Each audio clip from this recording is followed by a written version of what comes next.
আগামী ৩১ ডিসেম্বর জুলাই বিপ্লবের ঘোষণাপত্র দেবে বৈষম্য বিরোধী ছাত্র আন্দোলন ও জাতীয় নাগরিক কমিটি। ওই দিন ৭২-এর মুজিববাদী সংবিধানকে কবর দেওয়া হবে। রাজধানীর বাংলা মোটরের সংগঠনের কেন্দ্রীয় কার্যালয়ে এক সংবাদ সম্মেলনে ২৯ ডিসেম্বর এ ঘোষণা দেন বৈষম্য বিরোধী ছাত্র আন্দোলনের আহ্বায়ক হাসনাত আবদুল্লাহ। তিনি বলেন, আগামী ৩১ ডিসেম্বর নাৎসি বাহিনীর সংগঠন হিসেবে আওয়ামী লীগকে অপ্রাসঙ্গিক ঘোষণা ও মুজিববাদী ৭২-এর সংবিধানকে কবর দেওয়া হবে। সংবাদ সম্মেলনে জাতীয় নাগরিক কমিটির মুখ্য সমন্বয়ক সার্জিস আলম বলেন, দেশের মানুষ যারা অভ্যুত্থানের সঙ্গে সম্পৃক্ত ছিল তাদের আশা আকাঙ্ক্ষা কী ছিল সেগুলো লিখিতভাবে লিপিবদ্ধ থাকা উচিত।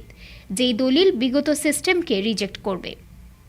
বিগত যেই সিস্টেমগুলোকে মানুষ গ্রহণ করেনি সেগুলোই ঘোষণাপত্রে তুলে ধরা হবে। এ সময় বৈষম্য বিরোধী ছাত্র আন্দোলনের মুখ্য সমন্বয়ক আব্দুল হান্নান মাসুদ বলেন, ২৪-এর বিপ্লব ৭১-এর মতো বেহাত হতে দিতে চাচ্ছি না। ২৪-এর আন্দোলনে সকল ধর্ম জনগোষ্ঠীর মানুষ রাজপথে নেমেছিল। সেই রাজপথে নামার লড়াই চলমান। এর আগে ২৮ ডিসেম্বর সন্ধ্যার পর বৈষম্য বিরোধী ছাত্র আন্দোলন ও জাতীয় নাগরিক কমিটির ভেরিফাইড ফেসবুক পেজে পরপর একই ধরনের দুটি পোস্ট দেওয়া হয়। প্রথম পোস্টে লেখা হয়, ৩১ ডিসেম্বর ২০২৪, বিপ্লবীরা প্রস্তুত তো? পরের পোস্টে ইংরেজিতে লেখা হয়, প্রোক্লেমেশন অফ জুলাই রেভলিউশন। একই ধরনের পোস্ট দেন ছাত্র আন্দোলনের নেতারাও।